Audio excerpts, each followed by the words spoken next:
Want to shrink video files without losing quality? In 60 seconds, I'll show how. Step 1. Choose a tool.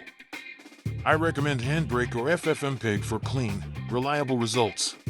Open your video and note the current file size and bitrate shown on screen.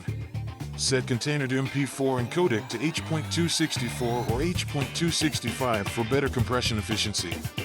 Use 2-pass encoding and set a target bitrate slightly below the original to preserve quality.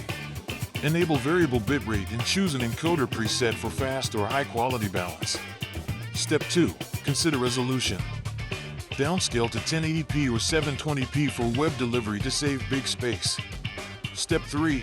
Lower frame rate only if the source is higher than needed. Keep motion smooth. Always export a short preview clip to compare visual quality before the full render.